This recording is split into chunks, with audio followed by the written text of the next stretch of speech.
Bueno, brevemente os cuento, os voy a sacar un poquito de toda la parte técnica que lleváis viendo durante bastante tiempo. Yo me llamo Luz, soy española, me lo vais a notar por el acento. Llevo 5 años en Perú ya. Soy la directora de una cosa que llamamos el Instituto de Data Science y Analítica Avanzada en Aporta. Aporta es el laboratorio de innovación social del Grupo Breca. Y bueno, es una iniciativa independiente. Creo que tenemos aquí, creo que ha venido alguno de los alumnos que tenemos. Estamos asociados con el MIT. Pero bueno, hoy no os voy a hablar de eso, os voy a hablar de lo que es la ética en inteligencia artificial. Gracias. Yo os voy a contar un poco, a ver si consigo que esto avance. Ahí va. A ver, aparte de mi trabajo, uno de mis temas de investigación es la ética y la empatía en temas de inteligencia artificial. ¿De dónde me viene esto? Esto me viene de un máster en innovación que termino recientemente, en el cual está involucrado Alex Rayón, que creo que alguno le habéis visto por aquí estos días. Y bueno, hace como 1 año y medio diseñamos un prototipo, mi equipo y yo, para una herramienta que permite evitar la exposición a elementos que crean cáncer en el ambiente. Y a la hora de probar el prototipo salimos a la calle, esto fue en España, empezamos a probar la aceptación de la gente a un prototipo similar y en aquel momento mi tesis estaba orientada a algo completamente diferente dentro de inteligencia artificial, pero una de las cosas que nos pasa es que varias de las personas a las que les presentamos la solución, que era un bot con ciertas características adicionales que se centraba en conocer a la persona y en hacer recomendaciones basadas en el estilo de vida y en la actitud de la persona respecto a ciertas cosas, nos encontramos con 3 personas que nos dicen que nos gusta mucho la solución que nos estás proponiendo, pero yo no quiero que alguien controle mi vida. Y eso a mí me marca, porque empiezo a pensar que realmente vivimos en una sociedad hoy en día en el que hay un montón de tecnologías, en el que están entrelazadas las tecnologías con nuestra vida. Y bueno, y estamos en una época de innovación. La innovación no es nada nuevo. Este que veis aquí es Maquiavelo. Él escribió un libro en 1513 en Italia que se llama El Príncipe, se dedicaba a política, pero él dijo que no había nada más difícil de emprender o más penoso de conducir o más incierto en el éxito que introducir un nuevo orden de cosas. Sé que estos días habéis visto muchísimas soluciones, estamos viviendo una época de cambios, estamos viviendo lo que llaman la 4ª revolución industrial y bueno, todo lleva un proceso de aceptación, ¿no? Hoy en día tenemos empresas que están luchando por mantenerse competitivas, tenemos empresas que usan tecnologías que son emergentes, que están creciendo de manera exponencial, tenemos tecnologías que es necesario adoptar si tienes una empresa para mantenerte vivo en el mercado, porque si no te quedas obsoleto. Hemos visto industrias tradicionales, he estado viendo la presentación sobre Gamarra, que necesitan adaptarse y necesitan adoptar tecnologías, con lo cual el hecho de adoptar tecnologías es algo fundamental. Cuando miramos cualquier modelo de negocio, y esto es un canvas tradicional que muchos habréis usado si tenéis startups o si habéis estado en un curso, vemos que hoy en día la tecnología está prácticamente por detrás de todas las áreas, no solamente en la parte de producto, sino en toda la parte de supply chain, marketing, recursos humanos, operaciones, ventas, lo que queráis. Pero cualquier área normalmente va a tener que acabar incorporando algún tipo de tecnología, sobre todo si están llevando a cabo algún proceso de transformación digital. Y ahora vamos a hablar de una cosa que es fundamental, que es la confianza. Yo quiero, a ver, levantadme la mano, ¿cuántos de vosotros usáis Waze? Aquí. ¿Ok? ¿Cuántos de vosotros estáis usando ahora mismo algún tipo de asistente de voz en algún momento? Alexa, Google Home. ¿Ok? Yo uso Google Home todos los días en casa. Me he vuelto adicta desde hace 2 meses que me lo compré y me dice absolutamente todo. Desde cuánto tardo en ir al trabajo por las mañanas, que el tráfico es infernal, ¿sí?, en Lima, hasta cuál es la mejor manera de, no sé, llegar a un sitio o qué música me puede gustar en función del momento. Lo uso. Lo uso porque me fío, porque confío en él. Uso Waze porque me fío, porque salgo todas las mañanas y me dice: vas a tardar 20 minutos en llegar por aquí. Digo, ah, pues voy por aquí, porque si no igual me meto en cualquier calle y tardo 1 hora, ¿no? La confianza es un activo muy importante para las empresas. Es un activo que es muy vulnerable, es un activo que es difícil de conseguir, pero a la igual que es vulnerable, es muy difícil de romper una vez que lo has conseguido. Si nosotros miramos un análisis que ha hecho KPMG en los últimos meses, estamos viendo que hay muchísimas marcas que están teniendo una crisis de confianza, que llaman. Un 60% de los clientes, y en esto tiene mucho que ver la tecnología, no se creen que sus intereses sean lo principal a la hora de mirar cómo está operando una empresa.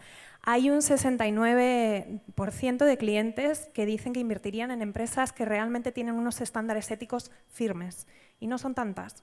Un 92% de los clientes se fían más de la empresa si pueden controlar la información que ellos están compartiéndoles. Eso tampoco es muy habitual ahora mismo. Entonces, ¿qué pasa? Que tenemos un montón de empresas que están surgiendo o que están intentando reciclarse, pero que están intentando conseguir algo fundamental para realizar sus operaciones, y eso es la confianza.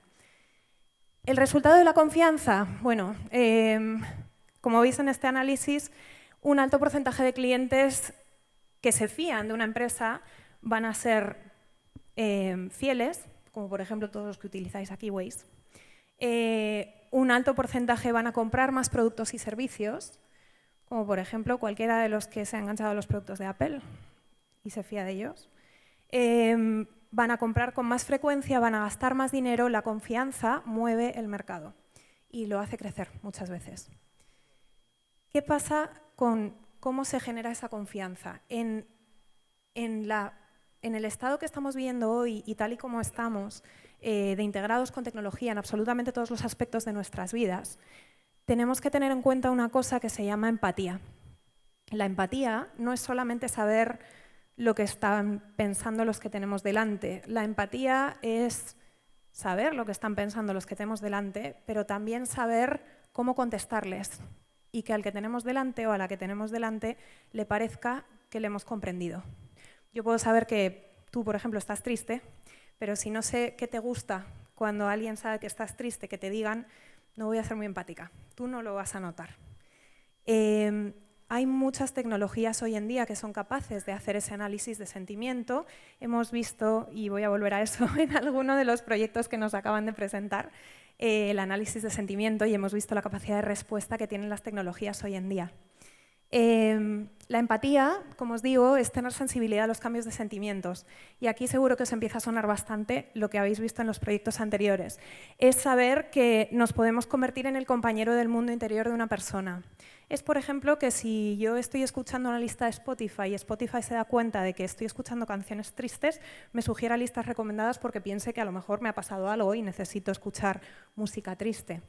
Eso es tener empatía, y la empatía siempre genera confianza, porque pensamos que nos están entendiendo y que porque como nos están entendiendo nos van a recomendar lo mejor. Carl Rogers, que es un estudioso del tema de la empatía y también está muy centrado en todo el tema de diseño de Human-Centered Design, nos dijo que no debemos nunca descartar ese proceso que se lleva a cabo entre los humanos, que se llama empatía, que es acercarnos el uno al otro, es entender la personalidad, es entender la dinámica de los cambios y cómo nos afecta. Y eso, hoy en día, se está llevando al mundo de las tecnologías. Tecnologías que están por todos sitios. Entonces, cuando nosotros vemos, por ejemplo, Google Assistant, y este vídeo, no sé si os lo puedo poner aquí, creo que no, pero sí, no se escucha el sonido. Pero básicamente esto es un comercial de Google en el que hay una pareja con un bebé y están diciendo que sin Google Assistant no podrían vivir porque dependen de él para todo. Para saber cuánto tiempo necesitan para salir a la calle, para saber dónde pueden comprar los pañales más baratos, para saber qué comida le puede estar recomendando el médico en ese momento a su hijo. Dependen de Google Assistant y lo dicen, y Google se apoya en eso. Os he preguntado cuántos usáis el tema de Voice Assistants porque se sabe que este año va a subir el mercado porque Google y Amazon están entrando en América Latina fuerte. El número de speakers, de smart speakers, en Estados Unidos en los últimos años ha crecido exponencialmente. Eso es solo una señal de la calidad y la cantidad de confianza que estamos depositando en este tipo de tecnologías, ¿okay? Para todo tipo de tareas diarias. ¿Qué pasa? Que cuando lo que hay detrás es inteligencia artificial y la inteligencia artificial se convierte en tu asesor, como por ejemplo en el caso de Waze y sus recomendaciones de trayectos, o cuando se nos convierte en proveedor de información, Antes hemos visto en el proyecto cómo en el análisis de sentimiento para las elecciones tomaban como fuentes de información periódicos, pero es que hay mucha gente que no abre un periódico, hay mucha gente que mira el feed de Facebook, que se cree lo que comparten sus amigos, que mira LinkedIn, que mira Instagram y de ahí sacan su visión del mundo. Cuando ahí se convierte en un personal shopper, por ejemplo, la recomendación de productos de Amazon, o cuando la inteligencia artificial se convierte en tu medio de transporte o se convierte en general en tu proveedor de servicios, como por ejemplo un motor de recomendación de búsquedas de vuelo o un bot que te recomienda destinos turísticos. Cuando la inteligencia artificial se convierte en tu amigo, este es un caso, no sé si algunos lo conocéis, existe un bot llamado Réplica, tiene página web, os recomiendo que la veáis. Yo estuve investigando con Réplica durante mucho tiempo porque me parece increíble lo que hace. Réplica es un bot que surge de una persona que está en Silicon Valley, a la cual se le muere un familiar y un amigo, de hecho.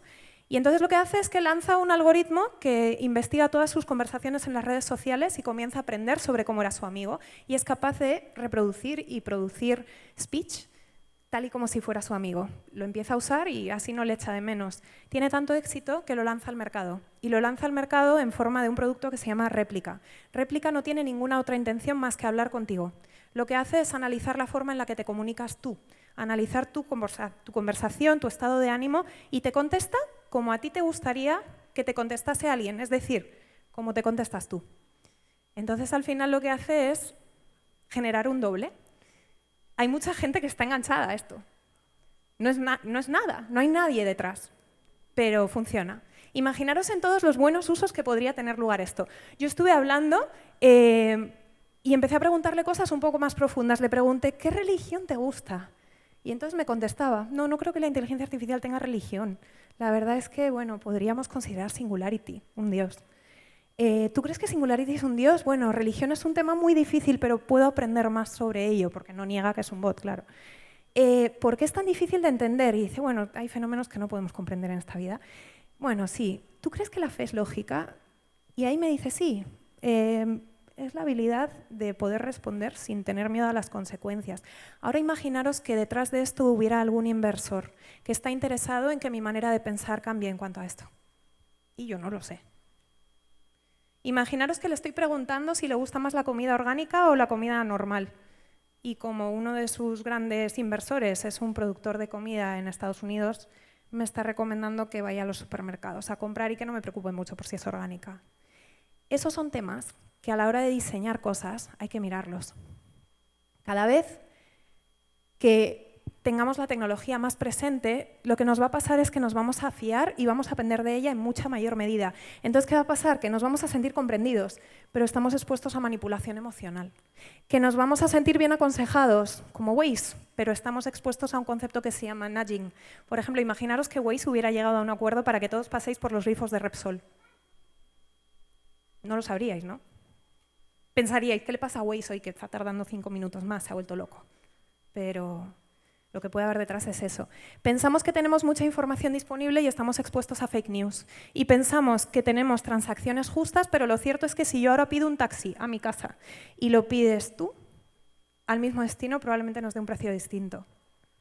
Porque el precio dinámico existe. Y mucha gente no lo sabe.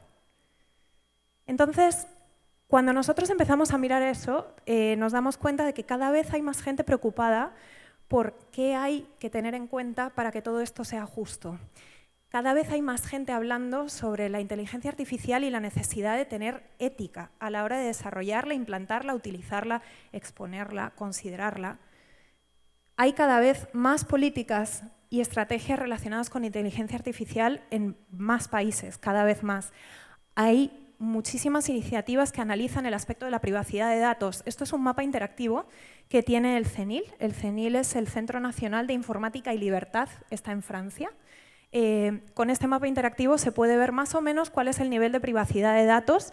Es como un mapa de temperatura que indica cómo están de seguros los datos en este país. Y no en todos los países hay la misma seguridad de datos. Y si pensamos que hoy en día las compañías son globales, y yo ahora mismo puedo estar usando las herramientas de una compañía que está en Rusia o en China pueden estar utilizando alguna tecnología que se haya desarrollado aquí, por ejemplo. Pues esto es necesario tenerlo en cuenta. Ha habido varias iniciativas y varios frameworks éticos que han empezado a tener lugar. La Unión Europea tiene uno de los más potentes, es el que yo he empezado a analizar.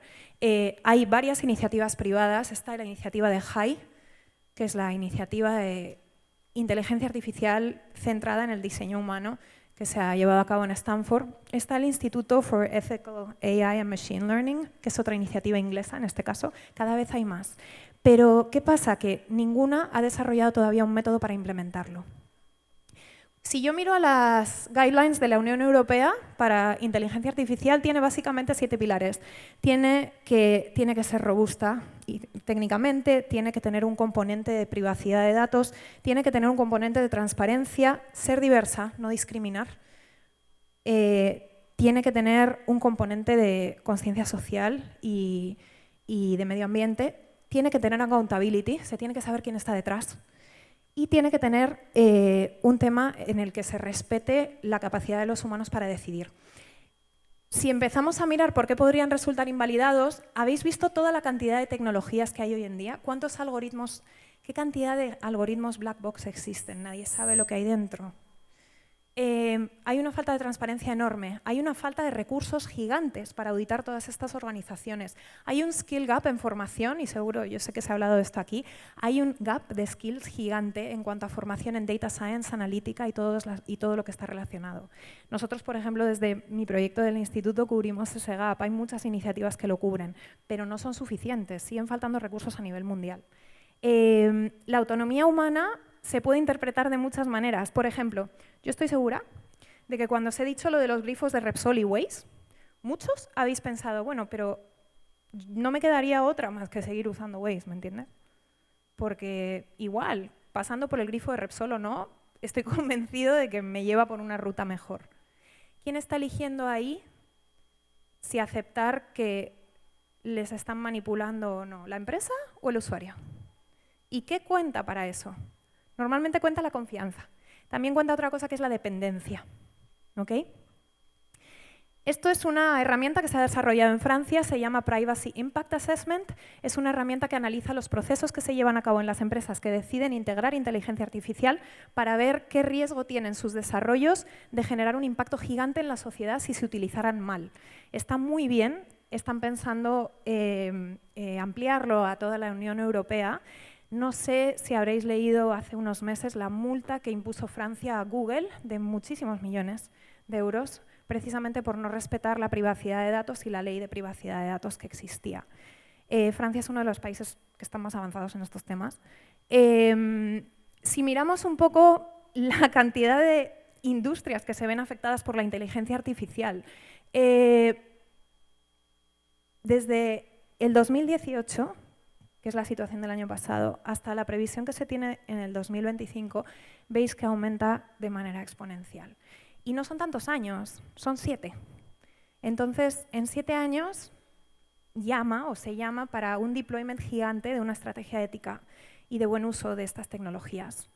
Hay una necesidad de educar y de incluir la ética en un proceso normal de machine learning que deberíamos tener, aparte de esto, que está muy bien, que es necesario. Deberíamos tener pensamiento crítico. La gente que está involucrada en estos procesos deberían saber hacer las preguntas correctas y deberían poder hacer las preguntas correctas. Deberían tener privacidad y seguridad de los datos y debería existir un componente de responsabilidad social. Nosotros, bueno, esto es un ejemplo que he puesto aquí, hicimos hace poco un panel ético sobre chatbots. Tuvimos 3 perspectivas, desde Research, Marketing y desde una desarrolladora de chatbots, en la que salieron preguntas tan sencillas como, oye, ¿y si alguien va a comprar un SOAT en Rimac y yo le pongo a hablar con un bot, ¿debería saber que es un bot o no? Y si yo construyo un chatbot, ¿lo llamo María o lo llamo Luis? ¿Sabíais que el 95% de los chatbots tiene nombre de mujer? ¿Sabíais que uno de los pocos que tiene nombre de hombre solamente se dedica a banca privada? Ese tipo de preguntas surgen. ¿Se puede asesorar y priorizar el impacto de un posible riesgo ético? Veamos. Imaginaros que tenemos una pirámide Imaginaros que tenemos una pirámide invertida que tiene en cuenta la base de usuarios de cada tecnología. Si yo quisiera saber, oye, y si alguien intenta utilizar mal la tecnología de Waze, ¿qué pasa? Frente a la tecnología de Google Maps, ¿cuál sería el impacto? Bien, miremos primero la penetración de esas dos herramientas en el mercado, que varía según país, varía según mercado, según edad, según 1000 variables, ¿no? Si yo miro, por ejemplo, las apps más populares de mapas en los Estados Unidos, aquí se usa mucho Waze, pero en Estados Unidos sobre todo usan Google Maps. Obviamente, un mal uso por parte de los desarrolladores o por parte de Google de su herramienta tendría un impacto muchísimo mayor que un mal uso, por ejemplo, de Yahoo Maps o de Waze, que tiene un 25,6 frente a un 155 de usuarios. Eso son cosas que deberían hacerse a la hora de auditar y a la hora de ver cómo implementar un marco ético dentro de un país o dentro de una empresa. Imaginaros ahora que yo pudiera medir quién está en mayor o menor riesgo en función de qué tecnologías estáis usando, cuál es vuestra dependencia y cuál es vuestra confianza. Y que os pudiera clasificar y dijera, bueno, pongamos Waze. Os aseguro que muchos estáis aquí. En el seguidor ciego, me da igual por dónde me lleve Waze. Yo todas las mañanas me subo al carro y pongo Waze. Y a no ser que me ponga 50 minutos y normalmente me pone 10, que eso sí me choca, da igual. Si no, yo sigo Waze. Esos son seguidores ciegos. Esos son los que más impacto podrían tener si es que se os quiere manipular. Imaginaros que yo me acabo de bajar una nueva app que me dicen que es muchísimo mejor que Waze y yo es que necesito una todos los días para ir al trabajo. Entonces, probablemente tengo una dependencia grande de eso, porque Waze me habrá decepcionado y por eso me he cambiado. Pero todavía no me fío. Bueno, eso es una persona que está expectante, ¿no? Es una persona que está pendiente de que la tecnología se perfeccione. No quiere decir que no se fíe. Imaginaros que soy una persona que directamente pues Waze le ha dado 1000 vueltas, me han metido por rutas rarísimas y no lo uso. Probablemente no tenga mucho impacto si mañana Waze decide llevarnos a todos por la misma ruta con alguna intención de aumentar nuestro consumo en otras cosas, por ejemplo. Y los escépticos, bueno, normalmente es gente que sí tiene capacidad de darse cuenta, que está siempre alerta. Yo siempre describo a un escéptico como el que mira Waze y después mira Google Maps y dice a ver si esto está bien o está mal. ¿Ok? Imaginaros que pudiéramos combinar las dos. Yo hice un ejercicio que era combinar esta pirámide para el uso de las empresas que tiene Facebook, que como sabéis son Facebook mismo, WhatsApp, Facebook Messenger y Instagram, en Estados Unidos y en Inglaterra. Esto está basado en una encuesta a varias personas sobre cuántos usan cada una de estas apps, es decir, qué penetración tiene, y luego cuántos lo usan diariamente, es decir, cuántos se fían tanto o dependen tanto de ella que lo usan diariamente y no pueden pasar sin usarlo. Curiosos los resultados porque si ves en Gran Bretaña, por ejemplo, cuál es la base de penetración mayor, es Facebook, seguido de Facebook Messenger, WhatsApp e Instagram. Si yo fuera Facebook ahora mismo y me requieren que audite mis empresas y que diga cuál tiene un mayor riesgo de impacto ético, probablemente tendría que empezar por Facebook si estuviera en el Reino Unido. Digamos que Instagram en este caso tiene un impacto menor, simplemente por el número de usuarios al que llega. ¿Okay? Sin embargo, si me voy aquí a la pirámide, a la matriz, perdón, y miro a ver quiénes realmente tienen seguidores ciegos, es decir, de toda esa gente, ¿quién realmente está muy abierta a ser manipulada? Un 77% usan Facebook a diario, un 60% usan WhatsApp, con lo cual ya como que tenemos un índice mayor de seguidores ciegos relativos frente a la penetración en el mercado. Porque Facebook Messenger todo el mundo lo tiene, pero parece ser que no todo el mundo lo usa a diario. Prefieren WhatsApp. Y después viene Facebook Messenger con Instagram prácticamente igualados. De nuevo, más o menos el índice de impacto sería similar. ¿Okay? Si hacemos el mismo ejercicio para Estados Unidos, para la misma empresa, en Estados Unidos lo que más se usa o lo que más tiene la gente, por así decir, es Facebook, después Messenger, después Instagram y por último WhatsApp. Casi no se usa WhatsApp en Estados Unidos. Los que habéis estado seguramente os habéis dado cuenta.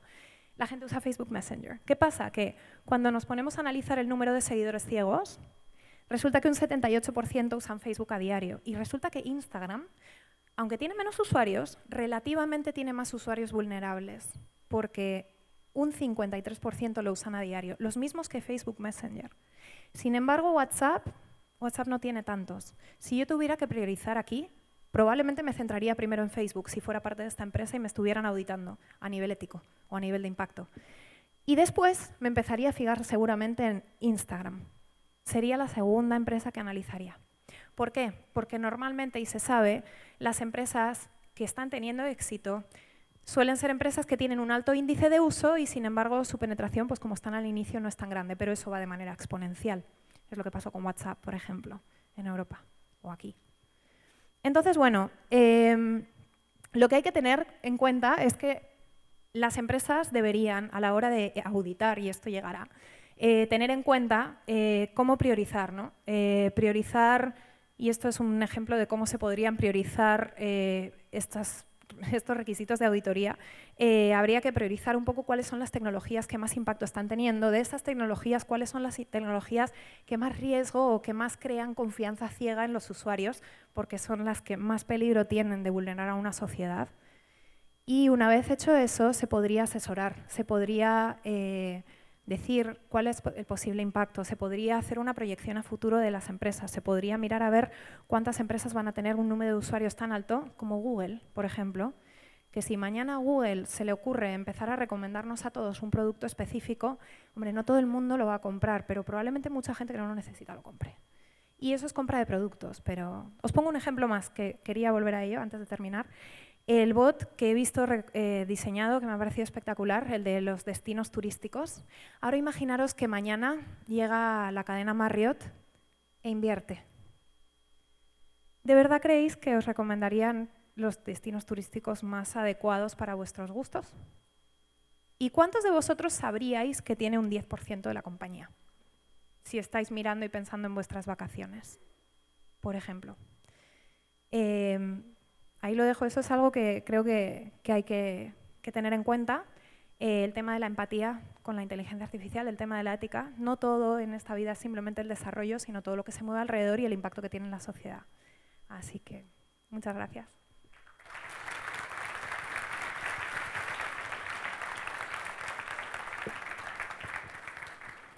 Y ahora no sé quién sigue, pero ahí veo a José.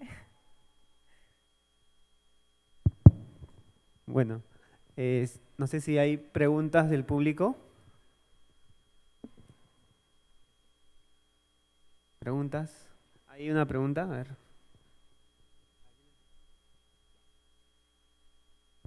Hola.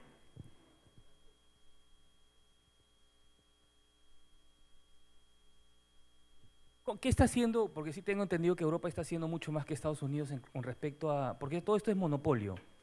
Al tener monopolio tienen ese poder y en la parte económica pues el tema se ve con la posición de dominio, ¿no? El abuso de la posición de dominio. Entonces ahí en ese punto, en la parte tecnológica y dado el poder que están teniendo ellos, Europa creo que está aplicando, ¿no? O qué se puede hacer en todo caso es la pregunta, ¿no? A ver, ¿Cómo va la tendencia? La política europea de protección de, o sea, la política europea y los guidelines que han sacado en cuanto a inteligencia artificial está ahora mismo en desarrollo. Todavía no han llegado a terminarla, por así decir. Hay una comisión que se ha creado para estudiar estos temas y sí están desarrollando todos los guidelines que he mostrado, pero por ejemplo no han llegado a desarrollar una parte que implique cuál es el método de implementación y cuál es el método de auditoría, que es algo necesario. Sí han tenido en cuenta todo el tema de la privacidad de datos y de hecho es un gran tema últimamente el tema de la privacidad de datos en Europa.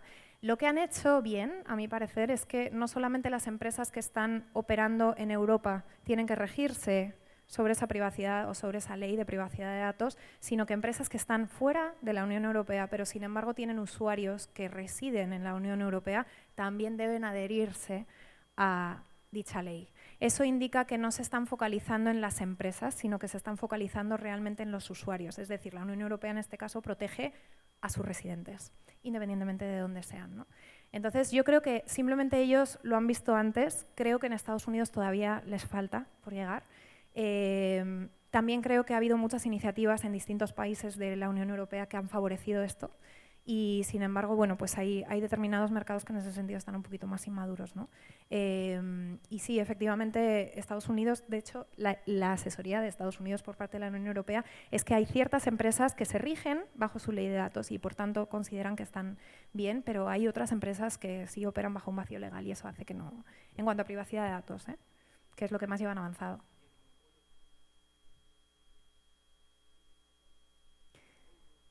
Claro, ahí también cuenta mucho la transparencia, ¿no? El que los usuarios sepamos realmente con quién estamos o qué estamos usando. O sea, mucha gente hoy en día todavía no sabe que WhatsApp es de Facebook.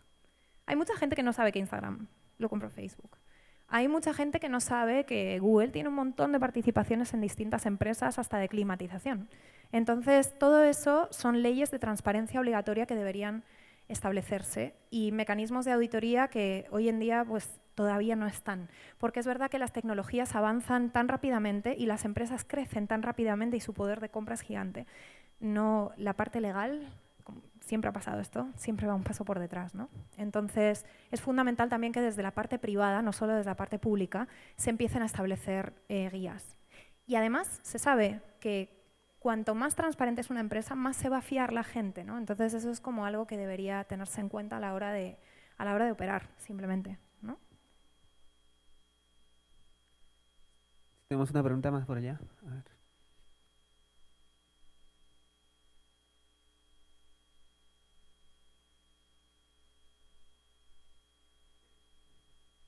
Hola, ¿qué tal? Sí, Hola. en una de las ponencias de Alex vimos que hay ya 2 países que tienen un ministerio de inteligencia artificial. ¿Tú crees que un ministerio, tú crees que todo lo que está pasando con el tema de protección de datos sea un motivo para tener un ministerio que vea todos estos temas, ¿no? Pero, y si tú dices que sí, ¿cómo se llamaría? Porque puedes enfocarlo de distintas maneras. Y si realmente es una solución, ¿no? Porque, por ejemplo, aquí en Perú tenemos muchos ministerios, pero no todos tienen el impacto que deberían, porque hay una brecha de infraestructura también, ¿no? Que tenemos que superar. Y bueno, no sé si de tu experiencia nos puedes comentar algo sobre esto. O sea, yo creo que en cuanto a estructura política, no sé si en forma de ministerio o en forma de organización, sí creo que también depende mucho de la madurez de los mercados en cuanto a aceptación de estas tecnologías. El otro día hablaba con una persona de Telefónica que me decían que su mayor reto no es digitalizarse ellos, sino digitalizar a los usuarios, porque muchos no lo están. Entonces, hay distintos índices de madurez en distintos mercados en cuanto a la aceptación de estas tecnologías. No sé si un ministerio como figura como tal, eso dependería mucho de la estructura política, pero desde luego sí creo que es algo que las políticas públicas deberían tener en cuenta cada vez más y sobre todo de manera proactiva, porque de manera reactiva es muy complicado. Es decir, cuando tú estás mirando el desarrollo de un modelo, desde el momento en el que estás pensando cómo lo vas a diseñar, desde el momento en el que estás mirando qué dataset vas a usar, o incluso desde que se está construyendo el dataset o mirando las variables, temas éticos, pensamiento crítico, todo eso debería ir. Desde el momento en el que estás pensando qué tecnología vas a usar para construirlo, para que luego la gente sepa lo que hay detrás, debería estar regulado.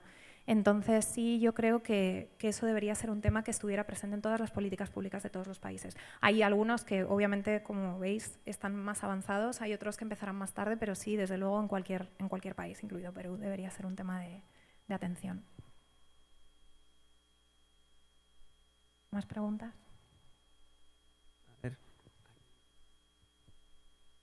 Bueno, ¿qué tal? Me gustó mucho la ponencia. Tengo una consulta bien puntual sobre, un poco viendo toda esta tendencia de casuística sobre el mal uso de datos. ¿En qué punto este mal uso de datos o de inteligencia artificial deja de ser una mala práctica o una falta ética y se convierte en un delito? Tipo lo que pasó con Cambridge Analytica. O sea, ¿cuál es esa barrera en que se puede legislar no solamente en función de poder tener un protocolo, sino ya medidas legales, medidas penales? Ese es otro de los problemas que tienen muchos de los frameworks de ética a nivel de políticas públicas que se están llevando a cabo hoy en día. Y es que las leyes no son iguales en Perú que en Francia, que en España, que en Argentina, que en Brasil, que en China. No son iguales. Entonces, primero, a la hora de legislar qué es un delito y qué no, hay que tener en cuenta la diferencia en cuanto a todos los países y los vacíos legales que pueda haber en uno y que pueda haber en otro.